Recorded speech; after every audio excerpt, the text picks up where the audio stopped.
What is going on, YouTube universe? Welcome to the Hip and Shoulder, where today, ladies and gentlemen, with another round of AFL action in the books, it is time to dive into another installment of the round recap.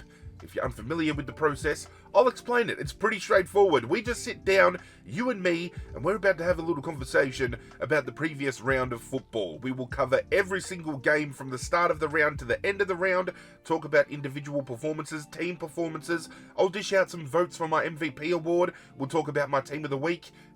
That's pretty straightforward. It's pretty much it. And round 21 was very interesting. Was a very incredible round of football, given the scope of some of the games that were played. The outcomes that we got have really shaken things up, and the next 3 rounds of football are really going to be interesting watches for certain teams, because if you had said to me a month ago that statistically Collingwood could have missed the top 8 if other kind of instances went down, I would have told you were fucking crazy. When was the last time a team had 60 premiership points on the board and missed the top 8? I can't even recall if there ever was a time, and if there was, it would have been a very long time ago. But that is the statistical chance that we are playing with right now. This is how close the race has gotten for a top 8 spot this year. Holy shit, it is shaking up, it is heating up. Let's dive on in, let's talk about it. It all kicked off on Thursday night at Marvel Stadium with the Bulldogs hosting GWS, and this game had so many ramifications and things on the line that both teams really needed to stand and deliver. Mainly on the Bulldogs side of the fence, because we've been talking about them for weeks in a rather negative vein, even though they have been picking up instrumental wins. They defeated Essendon 2 weeks ago by over 90 points. And yet it was still negative conjecture that was being spoken about because of the fact that this year the Bulldogs have struggled to play against teams above them on the ladder, but have absolutely bullied the shit out of teams underneath them. So this was a game that they very much needed to win and really assert some dominance in the competition by making a statement. Holy shit, did they do that. They defeated GWS earlier this year, so I had every confidence they were going to do the same again. But if you had told me they were going to kick off this round by beating GWS by 88 points, I would have told you were fucking insane. But that is the reality we are living. That is the margin that we got given. And yet, I'm still here thinking with some negative connotations in my head. We're trying to kind of break away from that and establish that the Bulldogs are truly a contender. And yet here I am with questions like, would GWS have been more competitive if they had players not missing through injury, missing through suspension? I just don't know.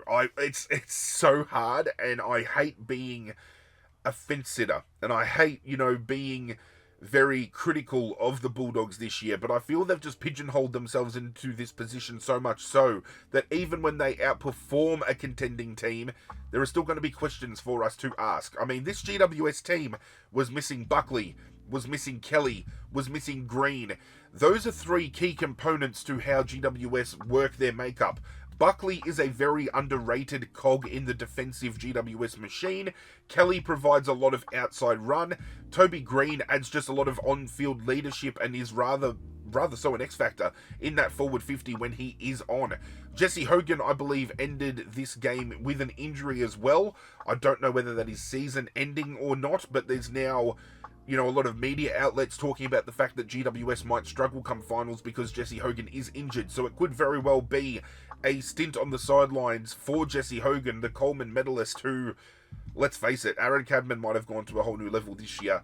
But I feel when you take Jesse Hogan out of that, it locks Cadman down even more so, because now he draws that number 1 defender. So a lot of things going on at GWS against them right now. The Bulldogs, though, absolutely flying, and even though I still think in the back of my head, can they back this up? Can they do this against other contending teams? We won't know, because the only team that is truly contending for a final spot this year that they play in the next 3 rounds is Fremantle, and I believe that isn't until the final game of the round. They're going to play 2 teams coming up that they should absolutely smack. They play Melbourne, and I think they play West Coast. And that is hardly going to be a demonstration of their true capabilities, because both teams that they're coming up against have severely under-delivered to expectations this season. However, let's talk about this game. Let's break down the scoreline. This was out of GWS's hands by quarter time. There was no way they were going to kill the momentum that the Bulldogs ran with straight out the gates. It was Bulldogs at quarter time leading 6-5-41 to 1-2-8.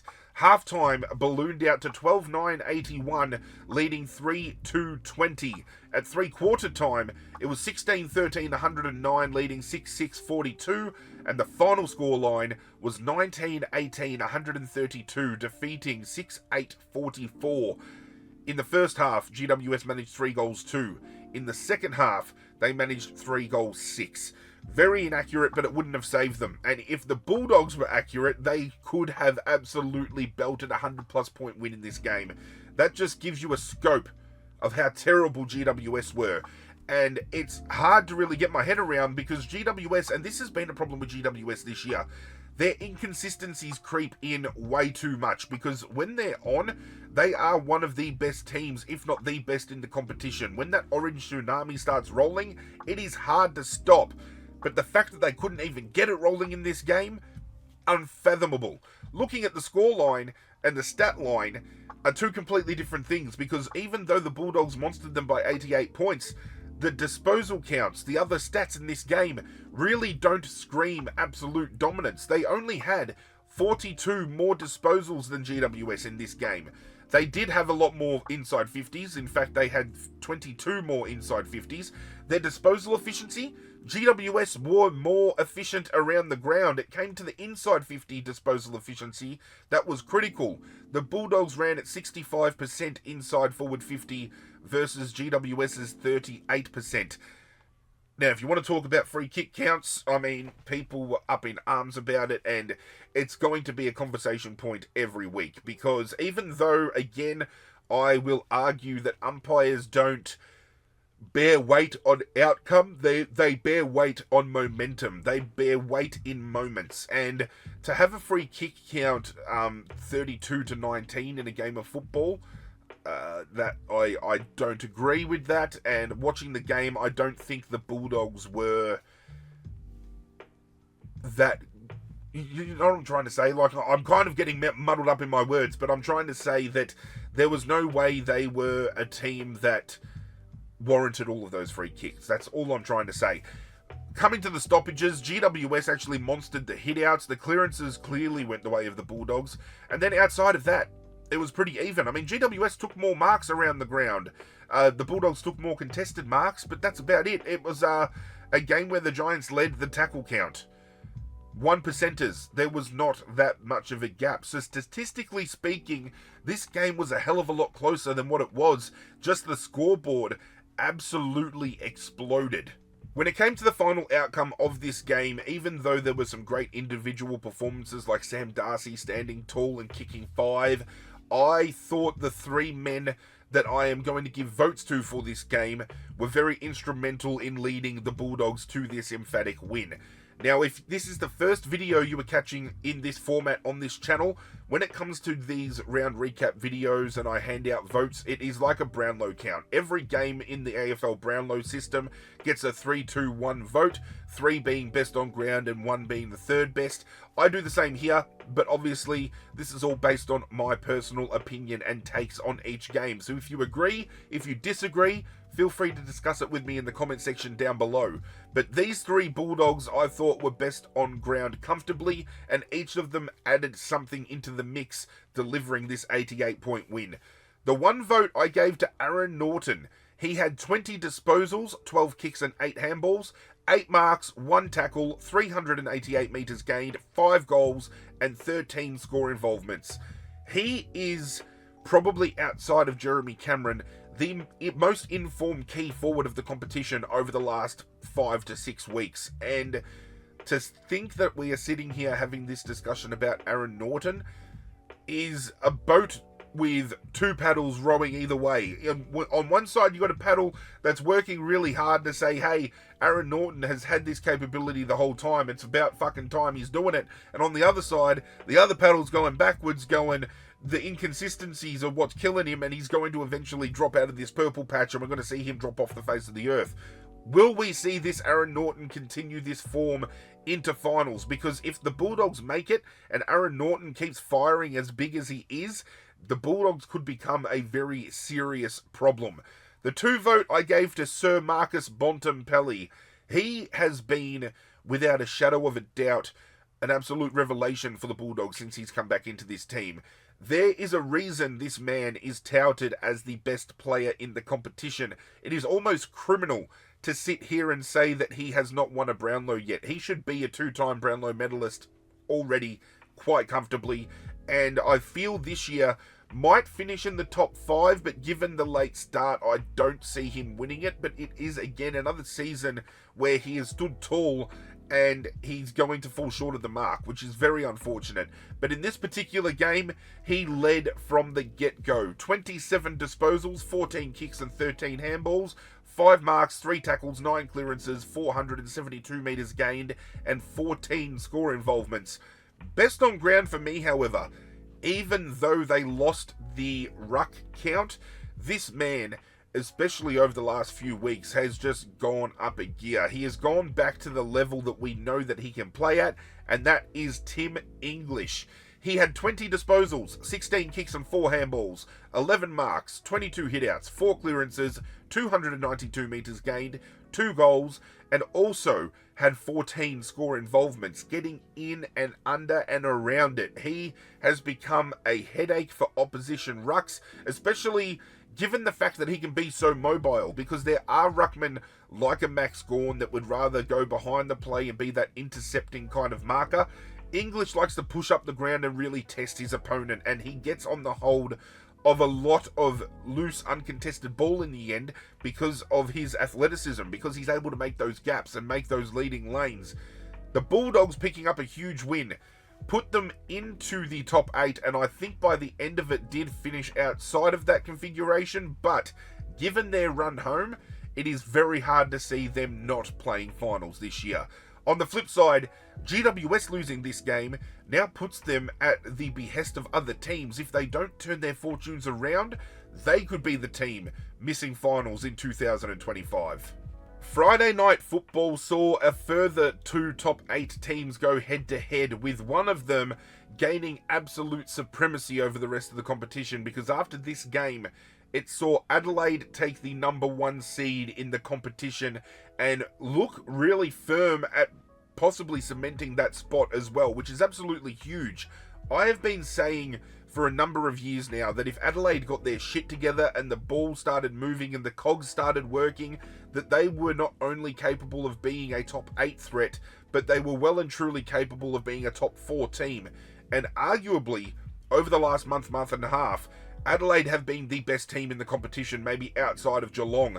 They are absolutely incredible. This is a testament to sticking to your guns and raising your own players, sticking with the young kids and putting time and effort into building them into bigger, better players, targeting specific, not big names, but role players like Isaac Rankin coming over from the Gold Coast. A lot of people thought that that was a stupid move, signing him for as long as they did.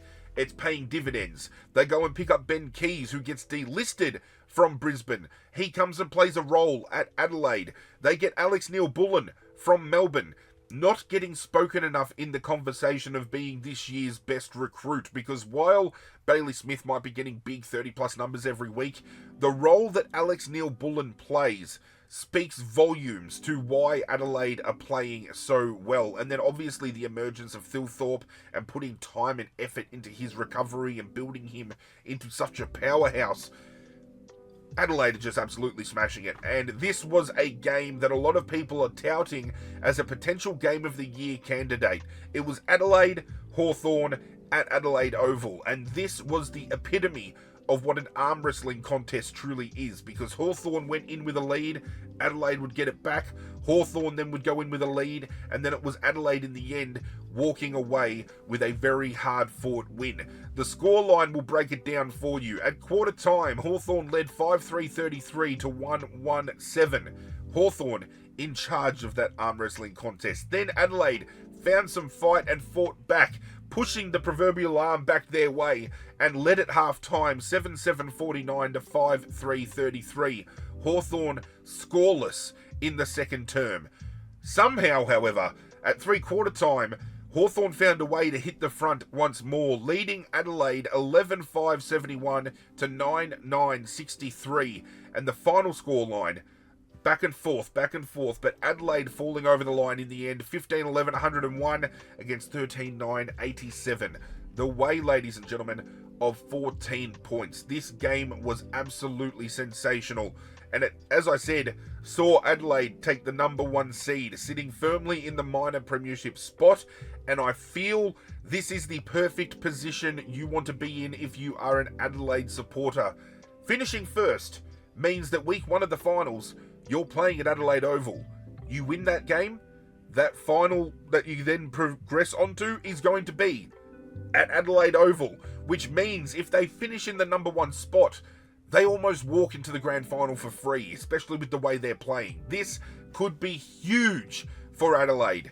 On the flip side, Hawthorn, they were absolutely exposed in this game, and out of all the teams currently vying for that top 8 finish, a lot of the experts are predicting that Hawthorn is going to be the team to miss, which would be huge in the scope of things, given at the start of the season, Hawthorn and Carlton were the number 1 and number 2 favourites for the premiership this year.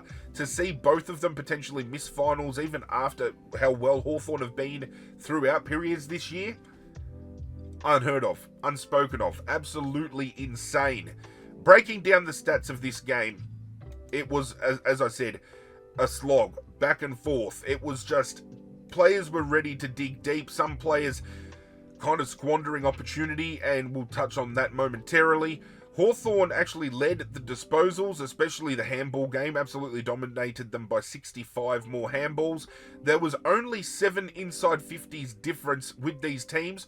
Hawthorn were better with disposal efficiency in hand. They were better with disposal efficiency inside forward 50. They had more hitouts. They had more clearances. They had more uncontested possessions quite comfortably. They took a little less marks, but they laid, I believe, more tackles. Yes, they did. Hawthorn, the stat line has almost gone every single way their way, but it was just Adelaide with ball in hand making better use of it. Defensively set up strong, and Hawthorn really would be kicking themselves because there were a couple of late opportunities that they left absolutely begging. I know Nick Watson took a late mark, played on, and absolutely fucking munted his shot on goal. I don't know whether that was just inexperience, whether that's just a young head being a little bit too overzealous with the ball. I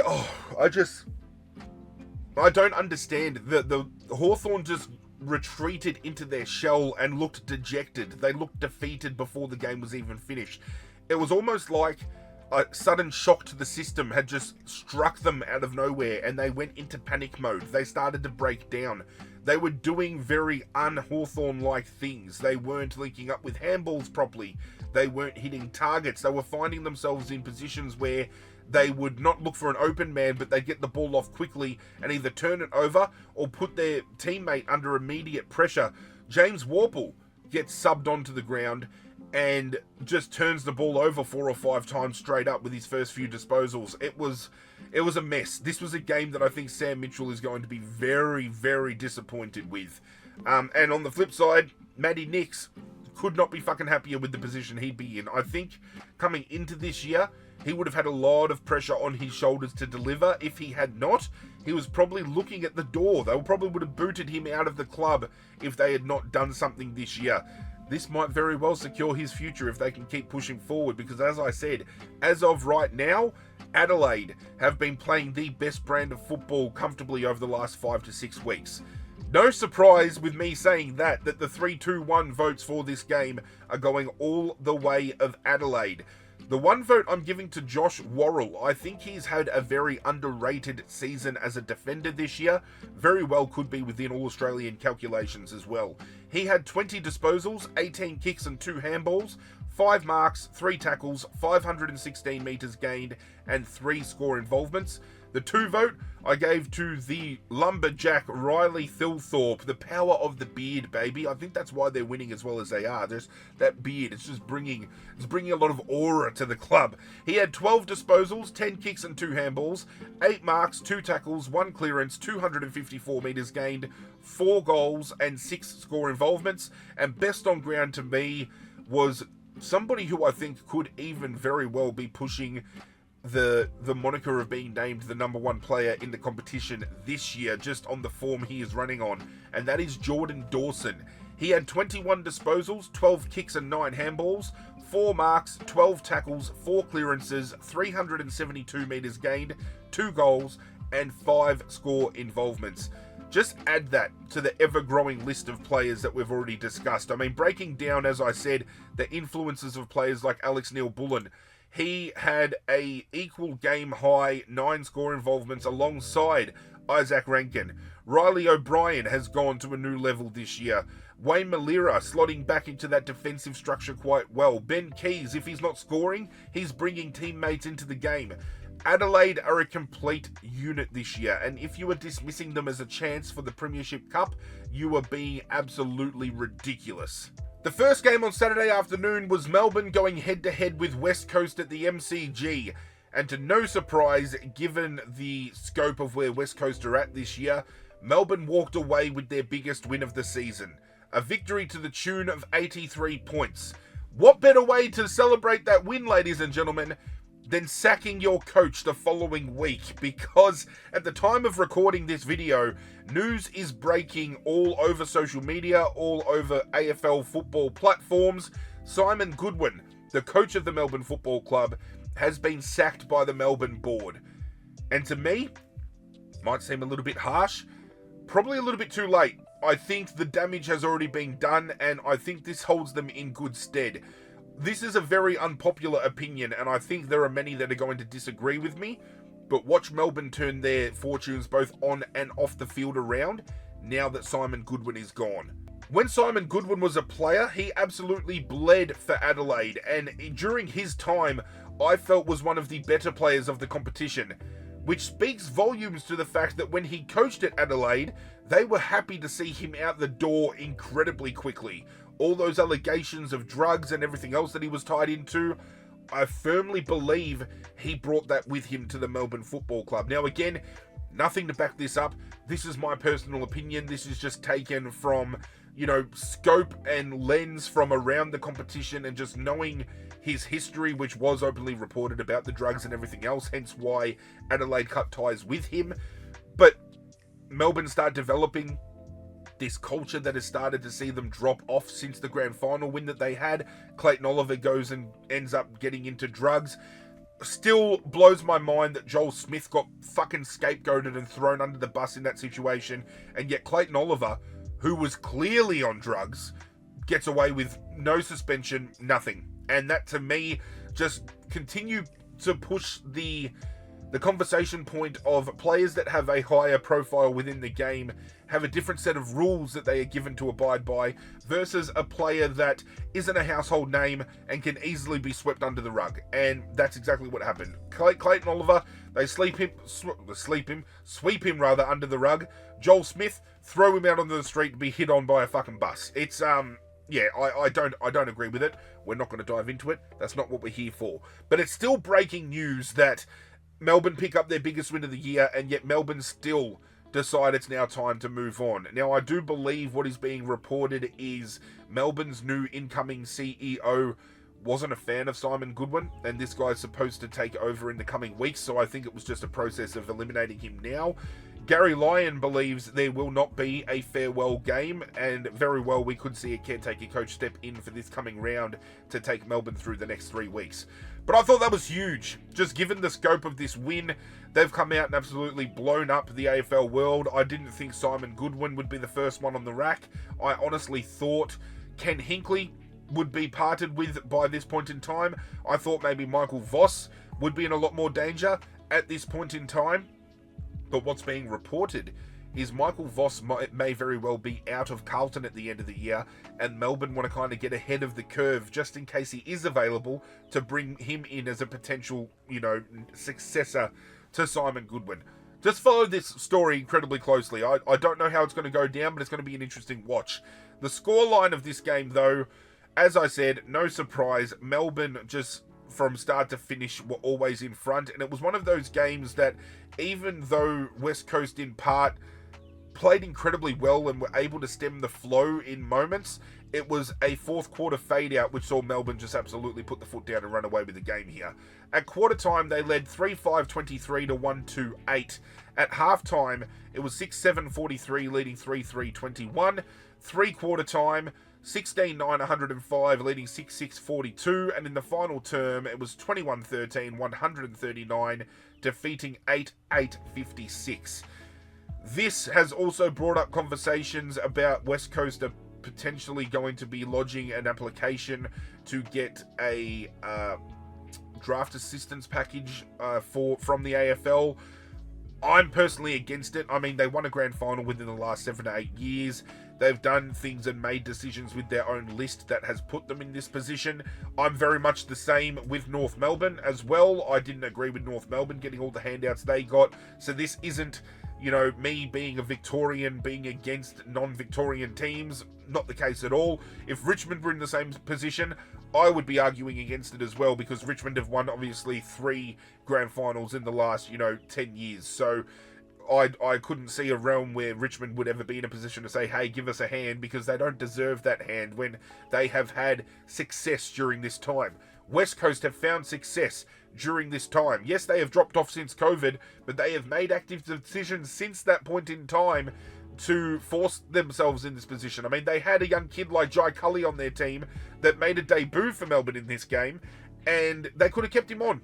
He played his heart and soul out for that club during that COVID period, and they cut him as soon as they had the chance. So, I don't know. Feel free to let me know in the comment section down below how you feel about West Coast potentially getting some draft assistance and some draft picks and all that kind of stuff. Whether they look to bringing in more senior talent using those picks, I'm not sure. Should they use it for younger kids? Should the AFL give them a package but then tell them how that package needs to be spent? I don't know. You tell me. This game's team stats, you break it down, and obviously, to no surprise at all, this was a game that Melbourne wrestled control in every single stat line. Surprisingly, around the ground, they were only 0.4% better with disposal efficiency, but it was their efficiency in the forward 50 and West Coast deficiency that really separated them. There was almost a 30% difference in their use inside 50. The clearance battle was hard fought. The hit-out battle was hard fought. Possessions, both contested and uncontested, clearly going the way of Melbourne. They controlled the ball with their marking ability. They were able to lock it down with their tackling and their 1% pressure acts. Again, Melbourne's best performance of the year, and on the back of it, Simon Goodwin is gone. It is huge news. Everybody is talking about it. For the breakdown of this game, however, I have selected 3 demons to give my votes to. The first of which I have landed on Christian Salem for the 1 vote. I feel he has had a very underrated year defensively this year. I don't think he would be in calculations for All-Australian, because I think there are a handful of defenders that are playing that role better than him, but I feel there's not enough conversation happening about this guy. I think probably in the scheme of Melbourne's best and fairest, he'll be finishing in the top 5 this year. He had 30 disposals, 18 kicks and 12 handballs, 9 marks, 2 tackles, 400 metres gained and 5 score involvements.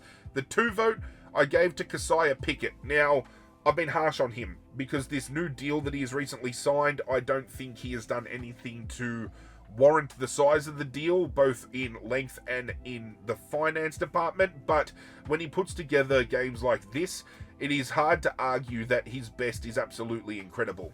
He had 26 disposals, 20 kicks and 6 handballs, 3 marks, 5 tackles, 2 clearances, 560 metres gained, and 10 score involvements. And best on ground for me was Big Maxi Gawn. While I feel he has been behind a couple of ruckmen this year, I feel there are 2 ruckmen that have been ahead of him, especially in the probably last 2 months.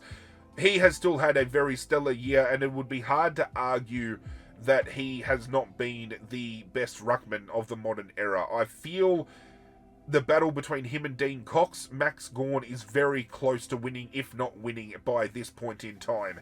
He had 21 disposals, 8 kicks and 13 handballs, 8 marks, 1 tackle, 29 hitouts, 2 clearances, 247 metres gained, 1 goal, and 4 score involvements. Going to be interesting to see who the caretaker is for Melbourne. A lot of inner mumblings at Richmond currently that Adam Uze could potentially get poached, because Uze was the midfield coach at Melbourne. Melbourne now have an open slot. Do they try to bring Uze back in because he's already familiar with this team? This could be a huge watch. I don't know who's going to coach, but there are going to be a handful of names. You're going to have Ken Hinkley around. Could they poach Michael Voss? Could they poach Adam Uze? Could they talk an Adam Simpson into coming out of retirement to come and coach again? Open spot. Who takes it? Let's keep a close eye on it. But apart from that, Melbourne, with their biggest win of the year, sour noted by what is now going down. And West Coast, I think it's best that we stop talking about them now, because it's a Pandora's box. If we continue to talk about it and open that bitch up, there ain't going to be no closing it. I can tell you that right now. Speaking of Richmond, the next game saw them taking on the Gold Coast at People's First Stadium. Now, I have openly spoken about the Gold Coast and my take on them at People's First. They're just a different beast. They're a completely different team, and I knew my boys were going to be up against it in this game. But even Adam Uze said this outcome was a step backwards for the club, and I could not agree more, because this was, in my opinion, our worst performance of the season. And it hurts me to say that, because I feel even with us losing games this year, there has been something positive to hold on to, and I don't see any positives out of this game. It's just too hard. It's a bitter pill to swallow, and I'm finding it hard to really talk about. I'm getting worked up over it. I'm just a very passionate Richmond man. I love my football. I love my club, and this was a very hard watch. It was Gold Coast by the way of 84 points. Now, if we had lost by 10 plus goals and put in a half-decent effort, I wouldn't be as upset. But this was the epitome of zero pressure and zero performance. I mean, apart from Nick Vlosten, there was really no other player that I could highlight that really stood out to me in this game for Richmond. It was a huge backward step. There was no pressure. The tackling intensity, the pressure around the contest, it was all gone. We went from a three-quarter performance the week prior against Collingwood that saw us rated elite for pressure acts around the ground to almost being non-existent in this game at all. And the Gold Coast took advantage of that non-existence and absolutely put us to the sword. And again, this is a game that Gold Coast needed to do that. They're playing for a final spot. They're in the midst of those teams that are going to be separated by percentage. They needed a percentage booster. Richmond were happy to deliver it to them. The scoreline shows that they led 4-1-25 to 1 behind at quarter time. At halftime, it was 6-5-41 leading 5 behinds. At 3-quarter time, it was 11-9-75 leading 1-8-14. And in the final term, it was 16-11-107 defeating 2-11-23. Now, in the grand scheme of things, okay, if that had been 11-2, I would be a much happier man. We still would have lost by 30 plus points, but you can hang your hat on that because there was effort. If we had lost this, as I said, by 10 plus goals, but there was still tackling pressure around the contest. We weren't allowing easy clearances. We were shutting down in defence, their key players, their key forwards, being able to shut a Ben King down or keeping a Bailey Humphrey out of the game. That is something you can hang your hat on. There was nothing in this game. It was one of those games where every now and again your team loses and you don't want to talk about it. This is that win for me this year. I don't want to talk about it. The team stats we will talk about though, and obviously with the performance that came out of it, the Suns had dominated the disposal game. Any more and they would have been almost 100 disposals clear. Efficiency around the ground, Richmond weren't that bad. Just shy of 75%, playing 81%. Inside 50, it was 44% for Richmond, 50% for Gold Coast. So their matching efficiencies, hit-outs were almost, there was only 6 away of the Gold Coast. Clearances, okay, they had 13 more, but they were still finding ways, Richmond, to stay in the contest. And there's a lot of people that I've seen on social media say that the scoreline didn't reflect the way Richmond played, because they feel that Richmond in part played a good game. Maybe I'm being too harsh. I just think that the tackling pressure and the physical presence on the field was incredibly lacking. I mean, the Gold Coast had almost 100 more disposals and yet had 15 more tackles on the game. That is, to me, absolutely insane. Absolutely huge. Our tackles inside 50 were almost non-existent. 3 playing 12.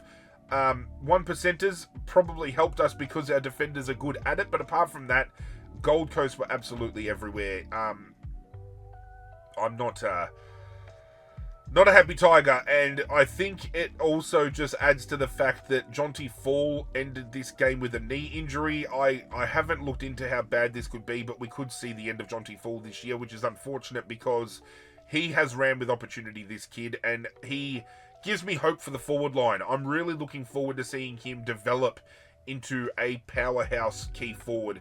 No fear of crashing packs, going in for a hard ball. Absolutely love him. It was an early knee too. He took him out in the first quarter and took one of our scoring avenues away. So kicking 2-11 with our key forward down. Very hard. Very bitter pill to swallow. However, the 3-2-1 this week, we're going to get straight into it because I don't want to talk about this game any more than I have to.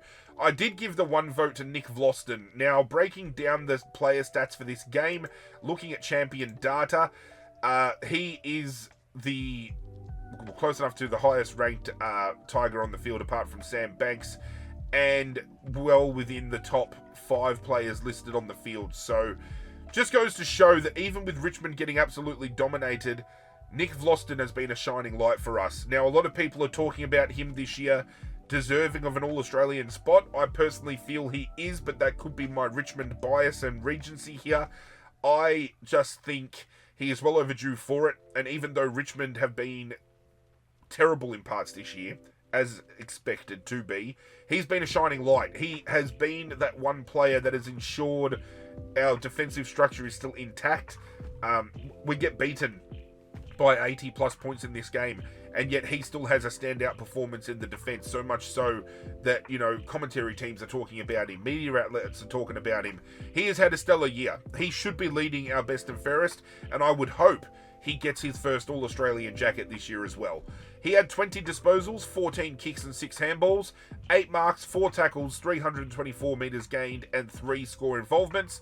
The 2 vote I gave to Matt Rowell. I wrestled with him and Noah Anderson to where they would finish with the 3 and the 2. I landed with Matt Rowell at the 2. Maybe deserving of the 3, I don't know. But he had 27 disposals, 10 kicks and 17 handballs, 3 marks, 9 tackles, 12 clearances, 204 metres gained, and 12 score involvements. And Noah Anderson got the 3 vote from myself with 38 disposals, 19 kicks, 19 handballs, 5 marks, 4 tackles, 8 clearances, 521 metres gained, and 12 score involvements as well. Gold Coast this year, if they can get themselves a home final, definitely can see them doing some damage. Outside of People's First Stadium, though, the question must be asked, do we think the Gold Coast can do any damage during that finals campaign if they don't play a game at home? What do you think? Let me know. Over at the SCG, it was Sydney hosting Essendon, and quite surprisingly, Essendon held their own in this game. I thought Sydney were going to have an absolute field day and make a meal of them, but they hung in tough. It was only Swans in the end by 14 points. Given the injuries that Essendon have had, they have had to use their 14th debutant in this particular game. I love the aura of this kid. Just getting stuck into Tom Papley any chance he got. It was absolute cinema. It was great to watch. And I don't speak about Essendon enough in a positive vein, and this year I don't think we've been able to all too much, given the fact that they've had all these injuries and it's impacted them on field, off field. They really stuck to their guns and worked their asses off in this game. The scoreline will identify that Sydney should have won this game by a hell of a lot bigger, but Essendon just wrestling it back, especially in the final term. Can we attribute that to Essendon actually fighting back hard on their own terms, or did Sydney take their foot off the gas? I don't know. At quarter time, it was Sydney 4-3-27 leading 2-4-16. At half time, it was 6-9-45 leading 2-6-18. At three-quarter time, it was 8-12-60 leading 4-10-34. And the final scoreline was 9-14-68 defeating 7-12-54. In the final term, Essendon went on to kick 5 goals 6. Sydney went on to kick 3 goals 5. Could have very well been a game if Essendon had kicked straight. They could have won this one, and it would have been such a morale booster for them. When your back is against the wall and you pick up a win you're not expected to win, especially with kids that are incredibly inexperienced, it's not a game that's going to be a season-turning moment, but it could be a season-defining moment given the situation you are in. So Essendon will be kicking themselves knowing that this was a winnable game and they let it slip out of their hands. Sydney still, I don't know whether this win keeps them in mathematical equations as potentially making it into the finals. I don't think they will, and this will be the marker of the common occurrence each year of a team finishing in the top 8 one year and then descending and falling from grace the following. Sydney were in a grand final last year, shadow of their former selves this season, and a lot of people that I've been talking to, especially some of my closer friends who are into AFL just as much as I am, we talk about the game, we talk about all the teams, and one of them suggested that Sydney might even be a bottom 4 team this year. Now, I don't agree with that, and I think Sydney bounce back into finals next year comfortably. They haven't had a structured forward line all year this year. They've had Joel Amati in and out. We haven't seen Logan McDonald. Tom Papley's been more injured than he has played. Once they find some continuity with that forward half, they're going to get things back on their terms. They're going to be great again. Brodie Grundy, arguably right now, playing into All-Australian ruckman form. Isaac Heaney has found form. Errol Goulden, no surprise that since he's come back into the team, Sydney have been performing a hell of a lot better. There was, I believe, an injury scare with Goulden. I'm not sure. We'll follow up on that during the week and see how that goes, and we'll touch on that momentarily. But this game, it was a much more dominant performance stat-wise comparatively to the scoreline, because they had over 100 more disposals. They cleared them by 70 kicks. They had 50 more handballs. They ended up having 15 more inside 50s. They had 10 more hitouts. They lost the clearance battle, which is actually quite surprising given how dominant Brodie Grundy was. They won contested possession. They won the uncontested possession by 120 uncontested possessions. Sydney just had the game on their terms. They took almost 100 more marks for the game. This is a stat here, like all these stats are screaming Sydney should have won this game by 50 plus points. 100 more disposals, 120 more uncontested possessions, almost 100 more marks around the ground, and yet Essendon still found a way to come within 14 points. I think Essendon walk away with much more positivity out of a loss than what Sydney do out of a win, and that's crazy to talk about. As I said, though, I do believe Errol Goulden was injured. I just want to see if it was officially marked down. It wasn't. But I do remember seeing him come off the field looking incredibly ginger, so it'll be interesting to see if that does eventuate into anything moving forward. For my best on ground out of this game, it was quite easy to really identify the 3 this week. You could probably throw around the 1 and 2 vote and interchange and mix. I think the best on ground I landed on was clearly the best on ground, though. The 1 vote I gave to Nick Blakey off of half back. 28 disposals, 23 kicks and 5 handballs, 10 marks, 3 tackles, 678 metres gained, and 7 score involvements. The 2 vote I gave to Errol Goulden. 30 disposals, 17 kicks and 13 handballs, 7 marks, 4 tackles, 575 metres gained, 1 goal and 6 score involvements. And best on ground, and as I said, arguing a case to be the All-Australian ruckman this year, Brodie Grundy. 39 disposals, 11 kicks and 28 handballs, 8 marks, 1 tackle, 32 hitouts, 13 clearances, 100 metres gained, 9 score involvements. Now, I know an All-Australian position is given over the body of work over a year, not just, 2-3 months, but there is no better ruckman over the last 2 to 3 months than Brodie Grundy, and I feel if you're going off of just impact in games alone, Brodie Grundy should be the starting All-Australian ruckman this year. I then argue that Tristan Cherry, prior to his suspension, was having a impactful year that was on the level of maybe a little bit ahead of Max Gawn. Am I being a little bit too harsh? Am I disregarding what Max Gawn has done? Or have we started to see the emergence of some ruckmen now taking that top mantle off of Max Gawn?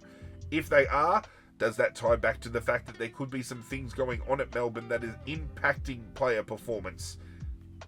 It's a spiral. It's a domino effect. It all goes down. But Sydney with a very big win here. Essendon, though, I think they walk away from this game with their heads held high and a little bit of hope, especially on the back of playing all of these young kids. Exposure into these kids now is going to ensure that when the competition turns and all the top teams start losing all of their senior players and they start bottoming out, Essendon are in a prime position to absolutely strike and move their way up the ladder. Saturday night at the MCG saw what I thought was going to be game of the year. Collingwood, Brisbane. 2 genuine premiership contending teams going head to head, and this was it was going to be a test of mettle for both teams, because up until this point in time, over the last 3 weeks, Collingwood's form has been absolutely shaky. They lost 2 of 3, and they beat Richmond by 6 goals the week prior in a game where Richmond was incredibly competitive, and Collingwood could have very well truly and should have truly won that game by 10 plus goals. Brisbane, on the other side, their form this year has been shaky, but they've recently managed to turn that around, and they're playing a much more proficient brand of football, and they are great to watch. I absolutely love them. Actually, heading into this game, I not only tipped Brisbane to win, but I took them as my certainty tip. That's how confident I was. They hadn't beaten Collingwood at the MCG since Jack Crisp played at Brisbane. That is an insane stat to have, and if you had told me that stat prior, I might have changed my tip, but I'm glad I did not, because Brisbane walked away with a 27-point win, which has not only further cemented this premiership defence and this back-to-back kind of thing that they're pushing for being reality. A lot of people are now starting to question whether Collingwood are good enough to win the flag, which I think is a red flag in itself. I feel that this negative conversation is happening way too soon. We need to remember Collingwood have had players come in and out due to either being rested or being hit by injury. They're wanting to make sure these players are managed before the end of the year, so come finals, they can put everything on the table and go hard out. But it's now Craig McRae and the decisions he's making to rest certain players that is now under the microscope. We know that Jeremy Howe and Billy Frampton are missing from this defence. We've seen Jordan De Goey miss through injury this year. We've saw Tom Mitchell dropped from this team and Ned Long kept his spot. And when you have a look at the player stats for the game, I think Ned Long didn't have any score involvements, which is huge given the fact that he's normally amongst the best. And he had only 9 disposals for the game, I believe.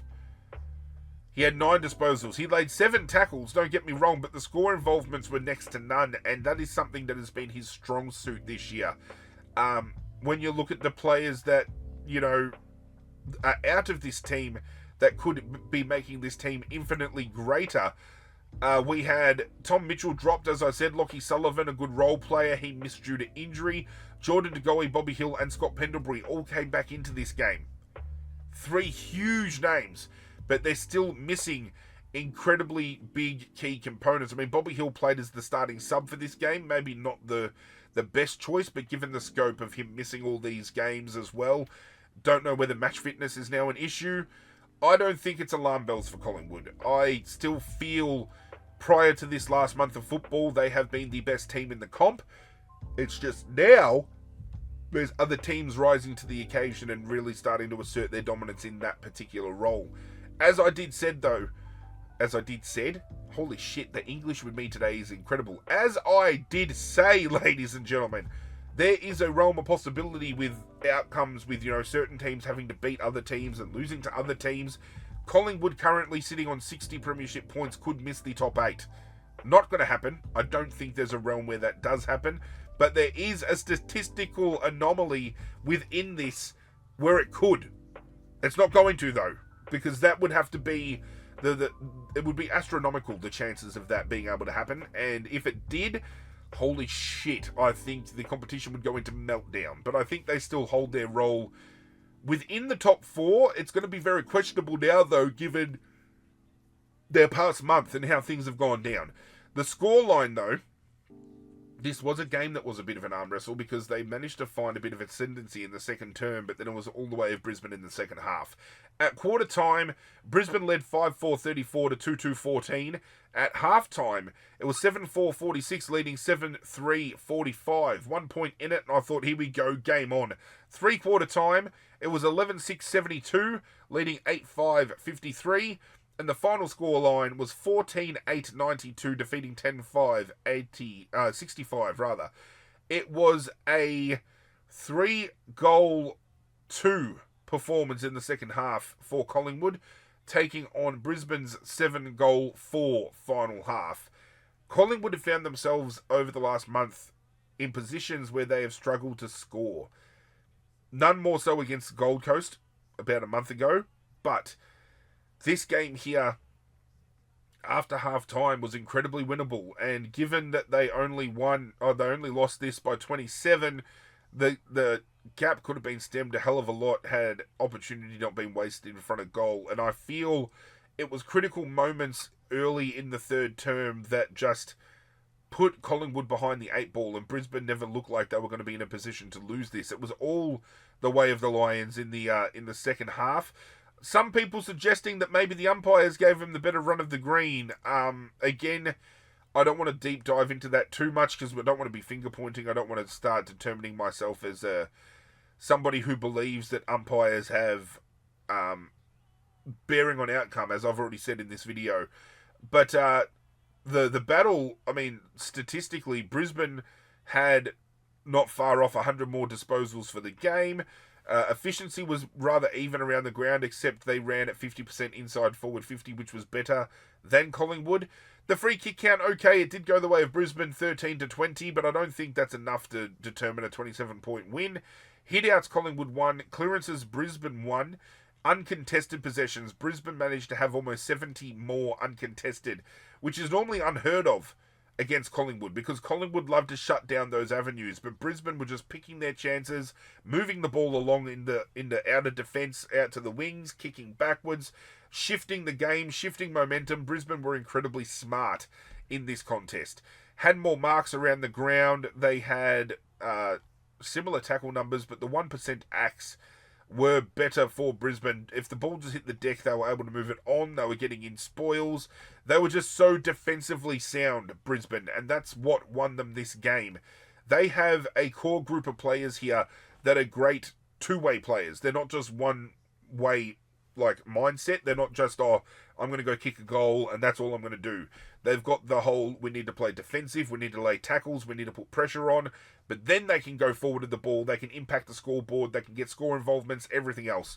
It was a real coming-of-age game once again for Logan Morris, who kicked 6 goals. He's going to be absolutely incredible. A lot of conversation is now going around Jeremy Cameron potentially kicking 100 goals this year, and a lot of people saying that there's not going to be another forward that's going to come close to kicking 100 in a season. But Logan Morris gives me hope that he could be one of those players, because he is just breaking out so incredibly early in his career that once he hits his peak and he hits his stride, he is going to be an absolute powerhouse of the comp. This guy is going to be a multiple Coleman medal winning forward. He's just sensational to watch. As far as players that play for an opposition team go, he's one of my favourite kids to watch each and every week. Ryan Lester did end this game with concussion as well, so will miss the following game. But, no surprise, 27 points the way of Brisbane. 3 Brisbane players I have selected for votes here. And some probably a little bit stiff. I thought Cam Rayner, for example, had a good game. Josh Dunkley played a good game. But I have landed on these 3, and it's not with all too much confidence because there could have been some other players in the mix here, but I think these three were pretty instrumental. As I already said, Logan Morris, I'm giving the one vote to him. He had 14 disposals, 11 kicks and 3 handballs, 6 marks, 207 metres gained, 6 goals and 8 score involvements. The 2 vote I gave to Lachie Neale. He had 36 disposals, 16 kicks and 20 handballs, 4 marks, 3 tackles, 12 clearances, 367 metres gained and 6 score involvements. With best on ground for me being Hugh McCluggage. He had 34 disposals, 18 kicks and 16 handballs, 3 marks, 7 tackles, 8 clearances, 457 metres gained, and 6 score involvements. 2 teams here, yet again going head to head, that have determined a shift in this top 8 configuration that is going to make the next 3 weeks incredibly interesting. Can Brisbane hold on to a top 4 spot? Will Collingwood drop out of a top 4 spot? I don't think they can. I think the fact that they are still a game or 2 clear of some of these teams within the top 8, that they keep their top 4 spot, and people I think are just running with this kind of conversation that they're going to drop out of the top 4. They might not miss, they'll miss the top 8. They might not play finals. I think they're running that a little bit too strong. But these 2 teams at this point in the year find themselves on different spots on the spectrum, because we've got Brisbane who are starting to find some ascendancy and continuity in their game, so they're a lot more comfortable with their processes. Collingwood have lost 3 of their last 4 and would be really looking into some internal systems here as to why that's happened, because they have not played a very familiar Collingwood brand that we're used to seeing. They have dropped off a bit. Can we attribute that to players being swapped around, swapped and changed, like omitted from the team, injured? I don't know, but I think they'll turn it around. You'd rather lose games now than go into September and start dropping them during finals time. So I still think, Collingwood fans, you should sit tight because you're not going anywhere. You're still going to be there at the busy end of this finals campaign. It's just a matter of where you finish up now and whether we can start swinging momentum with it over the next 3 weeks, just to really assert back into the competition that you seriously are a threat. The first game on Sunday afternoon saw St Kilda hosting North Melbourne at Marvel Stadium, and this was a hard watch to watch in part, and St Kilda almost St Kilda'd themselves because they only won by 9 points. This was a game where North, for the last minute and a half, were pushing so hard to get that goal on the board to take the lead, but St Kilda just dug deep, found a way to find outside numbers. Brad Hill kept putting himself in positions to mark uncontested ball. Rowan Marshall really stood tall in that last term. Nasiah Wanganeen-Malira racked up a lot of the ball, but we're going to have a conversation point about him now, because a lot of people are suggesting he is going to be the first player worth $2 million a season, and he's elite, he's the best kick in the competition, he's the number 1 player in the comp. I threw some statistics out on social media, which has gotten me triggering some people, I believe, because they were talking on social media about who they feel the top 5 players in the competition are at this point in time. And both David King and I think it was Gary Lyon, I believe, both said Nasiah Wanganeen-Malira are a top 5 player. I argued against it by saying that, for my liking, he butchers the ball too much. And somebody come back and said, I clearly don't watch football if I'm saying Naz is a butcher, because he's apparently, quote unquote, the best kick in the competition. I then dropped stats on him. In this game alone, he had close to 40 disposals, but ran at 58% over the last 4 weeks of football. The highest percentage margin he has ran at for disposal efficiency is 66% efficient. He has an average this year of under 68% disposal efficiency, which, going off of efficiency of players that have played at least 20 games this year, puts him ranked in the 70th percentile for the disposal count. So he's got 70 more players in the competition that are more cleaner with ball in hand. That being said, though, Nick Dacos is in a similar position with the fact of averaging under 70% disposal efficiency, I believe, as well this year. So could we be beating this up a little bit more? I just feel conversation points around players should take efficiency with ball in hand into consideration, because it's all good to say, oh, Naz got off the chain, he had 36 disposals, he had all these score involvements, but then you look at disposal by efficiency, and when you're running at basically 1 in every 3 disposals being a turnover, not really good to be talking about. We've had a game recently, about 3 or 4 weeks back. He had a stint where 7 or 8 of his ineffective disposals led to a direct score in some way. It could have been when St Kilda took on... Ooh, who did they take on? Could it have been Melbourne when they took Melbourne on only a few weeks back prior to this recent, after the siren goal he kicked? But at any rate, as I said, St Kilda picking up the 9-point win. That was after a 50-metre penalty was given after the final siren. So it was going to either be St Kilda by 3, St Kilda by 4, or St Kilda by 9.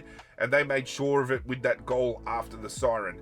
At quarter time, it was North Melbourne leading 3-4-22 to 1-2-8. At half time, it was St Kilda finding the lead, 4-6-30 leading 4-5-29. At three-quarter time, it was St Kilda 10-11-71 leading 7-6-48. And then North Melbourne started to really pull it back. It was St Kilda winning 11-12-78 to 10-9-69. St Kilda only managing to score 7 points in the final term. St Kilda went on to kick 3 goals 3. North Melbourne, went on to kick 3 goals 3, rather.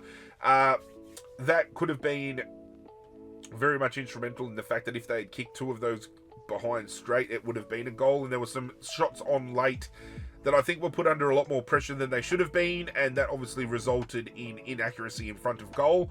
North Melbourne should hang their hats high, but again, North Melbourne here, a very winnable game against St Kilda, who even though beat Melbourne the week prior, find themselves in precarious positions where a North Melbourne, a Richmond, teams like that could very well win these games. So again, St Kilda would come out of this game happy with the win, but North Melbourne just as happy to remain competitive and showing signs.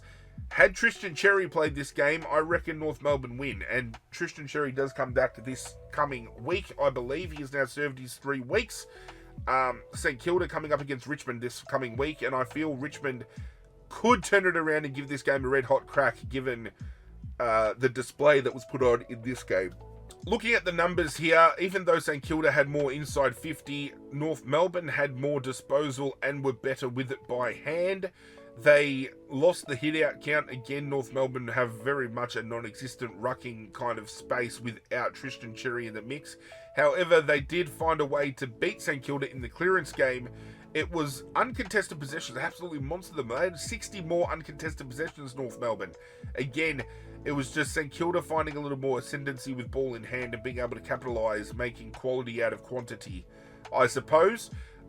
For this game, it was really hard for me to sit down here and try to justify my picks. And I know my conversation about Wangani Malira and everything else might trigger some people, but I'm giving Naz the 1 vote. And this is a game that a lot of people were throwing his numbers up on social media saying, oh, he's had another stellar performance, check him out. But as I said, he had 36 disposals at 58% disposal efficiency.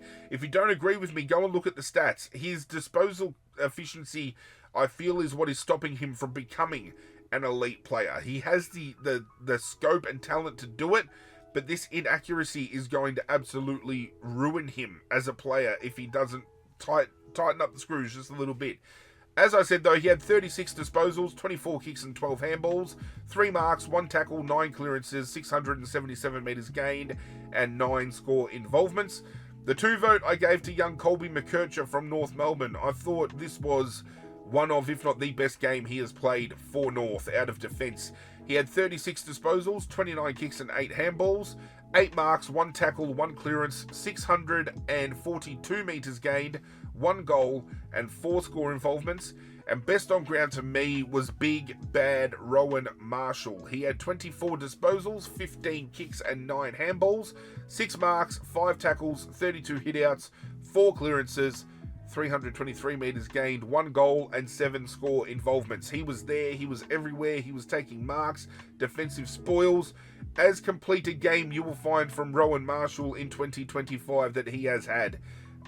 Again, St Kilda probably falling short of the moniker this year of being a finals contender, not delivering in some games, delivering in others.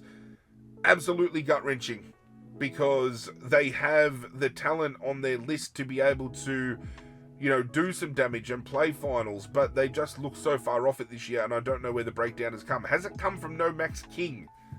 That could be something. North Melbourne, though, as I said, coming incredibly close. They would be a little bit gutted that they lost a close contest, but again, they're showing enough that should give them positivity about their club moving forward. Down at GMHBA Stadium, Geelong hosted Port Adelaide in an absolute whitewash. It was Geelong by the way of 88 points. Jeremy Cameron went on to kick 5 or 6 in this game, taking his tally up to 75. 25 goals needed before year's end to see him hit the 100.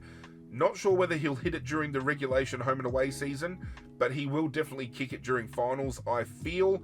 But I don't think the Coleman runs during finals. It stops at the end of the home and away season. So if he wants to have that beautiful winning a Coleman at 100 plus goals, he'll pull his finger out. And I mean, Geelong take on Essendon and Richmond in their next 3. So could very well kick 10 against both of those clubs, and then has Sydney in between where he should be able to get off the chain against them as well. So going to be a very incredible watch, Jeremy Cameron. A lot of people now contemplating running onto the field and swamping him.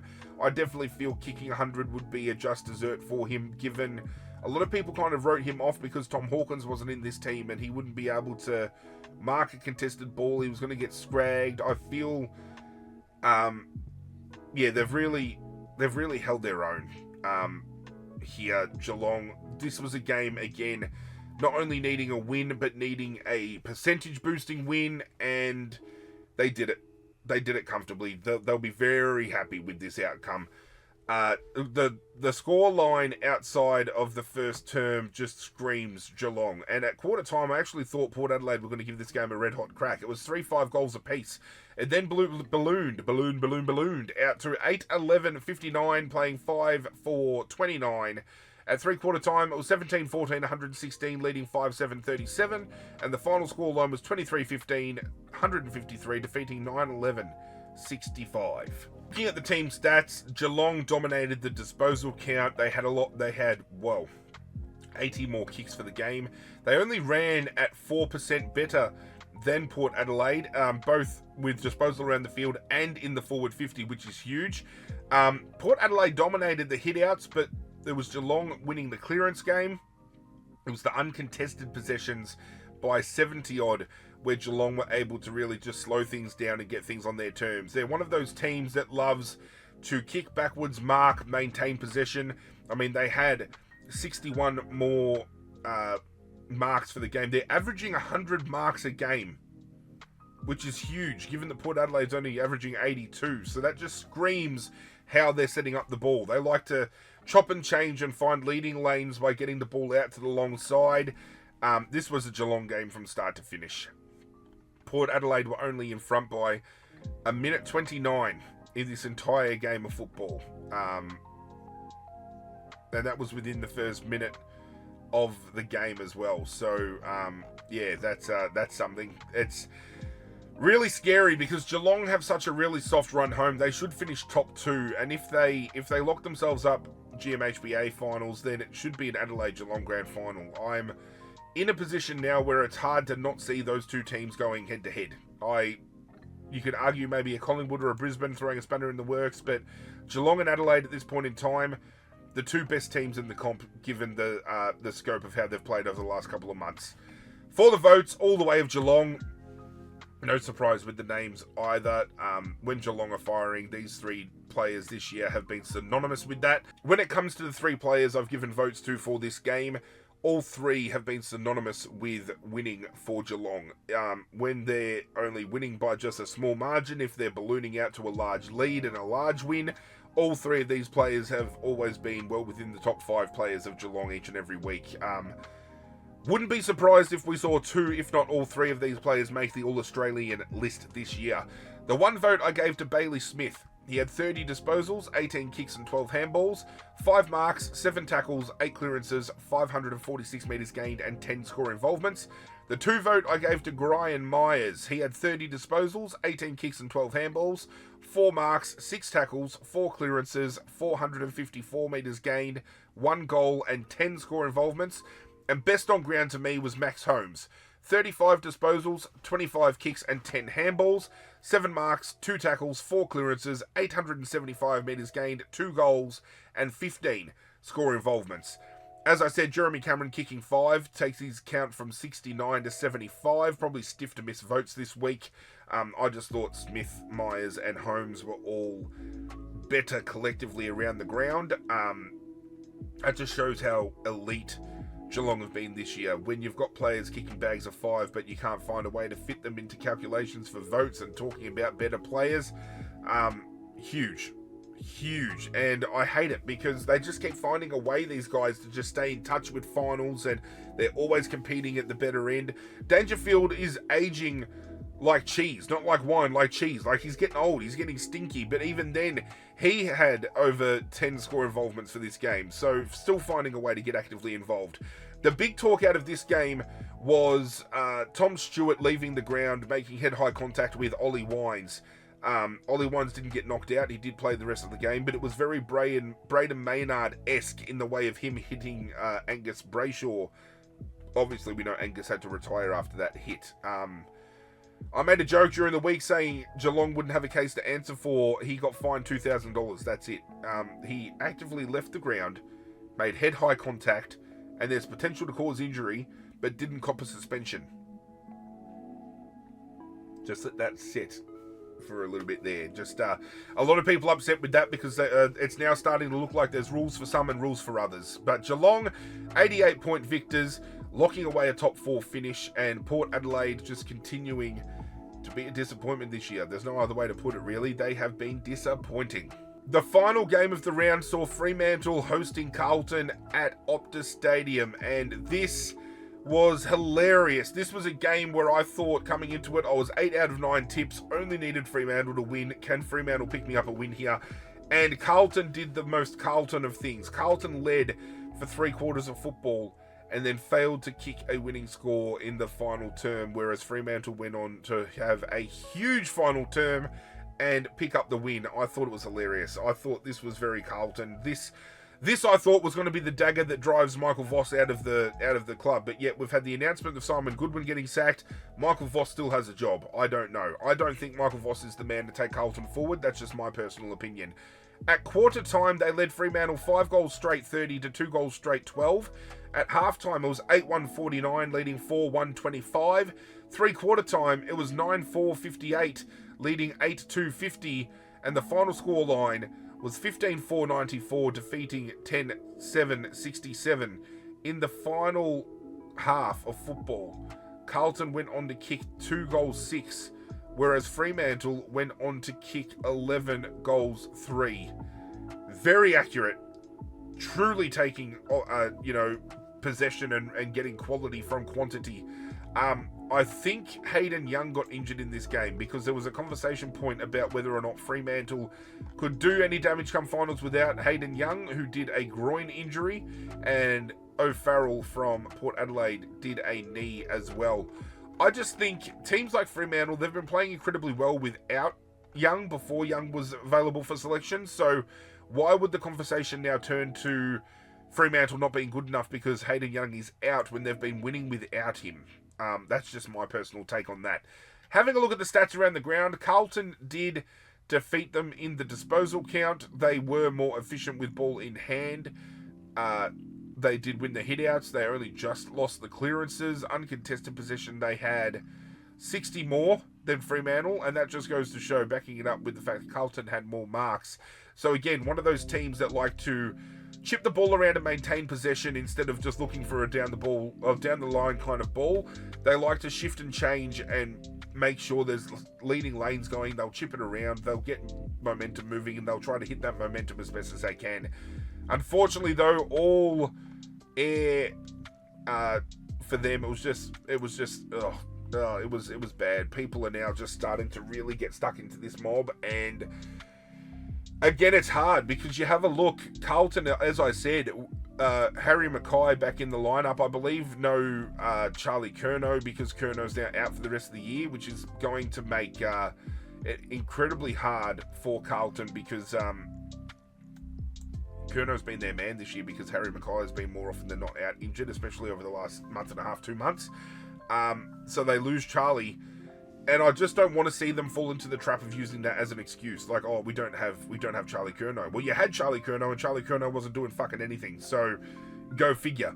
Fremantle, on the other hand, a strong final term picking up the win, but does this inconsistency in their game creep in and cost them a finals win? Like, they've won their last, going into this game, they lost their last 9 out of 10.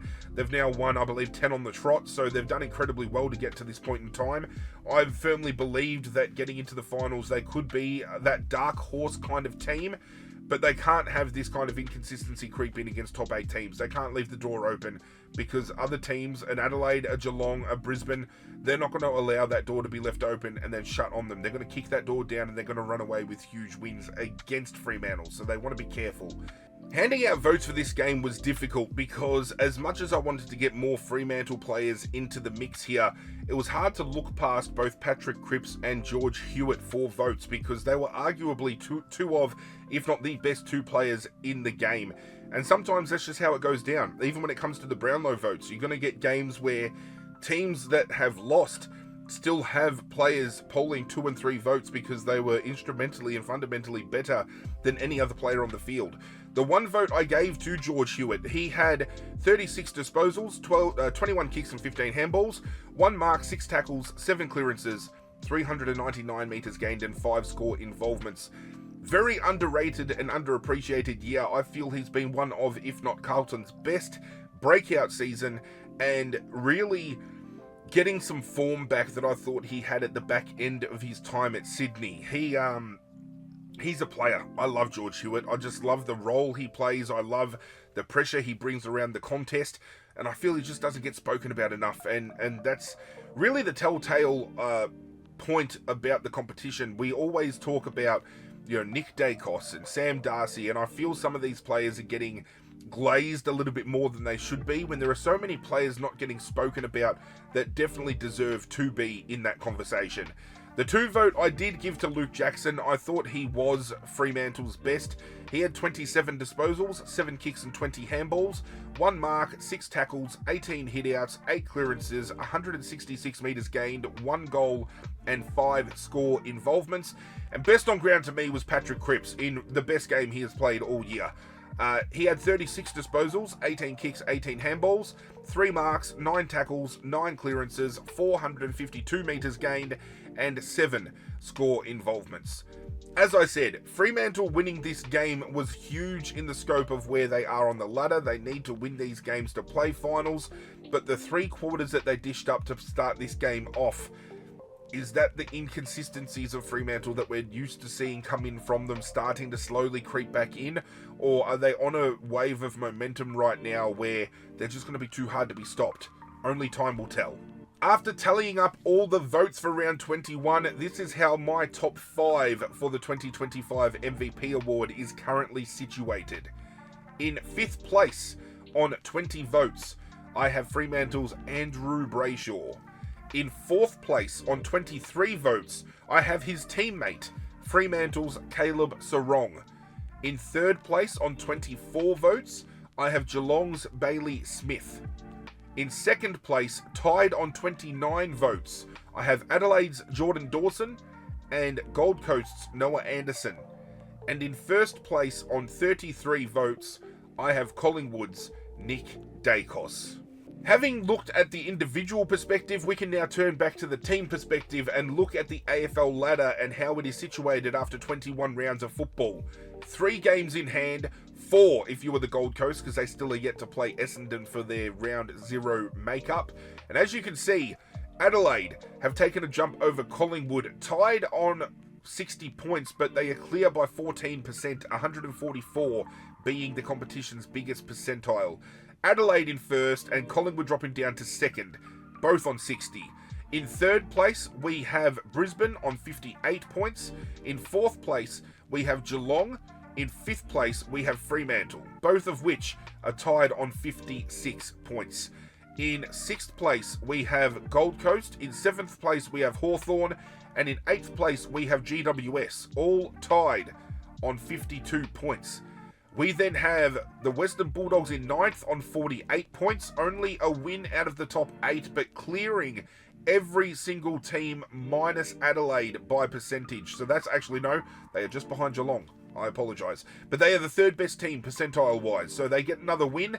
They are knocking a handful of teams out of that top 8. Sydney are in 10th on 40 points. That puts them 3 wins out of it. And I don't think out of this particular configuration and who they're playing, I think the best they might be able to finish here is 9th. Which is upsetting for Sydney fans, but I mean, given where they were at and the run they started to build, incredibly huge. Port Adelaide are in 11th on 32 points. Melbourne have moved up to 12th. Carlton have dropped to 13th. And St Kilda are 14th, all on 28 points. Essendon are in 15th on 24 points. Richmond are in 16th on 20 points. North Melbourne is in 17th on 18 points. And West Coast down the bottom in 18th place with the 4 points. Going to be a tough race because, as you can see, we have Hawthorn taking on Collingwood. Gold Coast are taking on Carlton. Geelong this week get a percentile booster against Essendon. So there are a handful of teams here that start to play each other and start taking wins away from each other, while other competing teams like the Bulldogs, they take on Melbourne. GWS take on North. Fremantle take on Port. Brisbane taking on Sydney, Geelong taking on Essendon, Adelaide taking on West Coast. So these teams are either going to start breaking their own game by not delivering to expectation, or they're just going to keep building on these wins.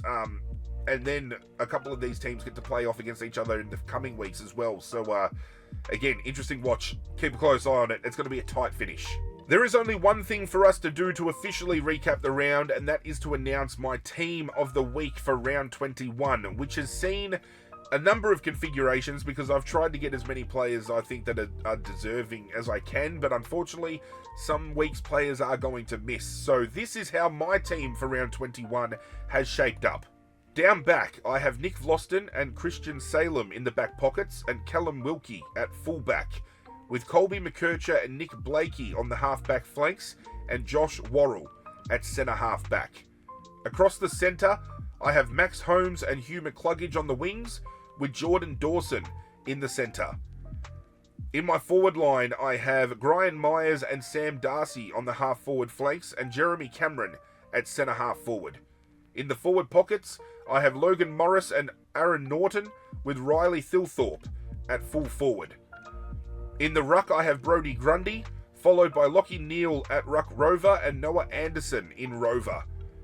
Tim English, Errol Goulden, Matt Rowell and Bailey Smith all make it onto the interchange, with Patrick Cripps as this week's sub and the coach of the week, Chris Fagan. That is it, ladies and gentlemen. The round has officially been recapped. I do thank you for joining me. Thank you for putting up with my stumbling and my bumbling, and I'm pretty sure at one point in time I probably almost fell asleep. I'm feeling so run down, but there was nothing stopping me from getting this out to you guys. Do appreciate all the support you've been showing on this channel and the videos that I do put out. If you want to continue showing that support, hit that like button down below, do leave a comment, and join the community by hitting that subscribe button. As I said, there are many of different conversation points we can have out of videos like this, so if you want to answer any of the questions I've thrown out, if you want to talk about how your team's going, how other teams are going, and even if you've got suggestions for content you would like to see me make, feel free to hit me up in those comments down below. Let's have a talk about it. But that's it from me, guys. I'm out of here, and as always, I will catch you guys next time.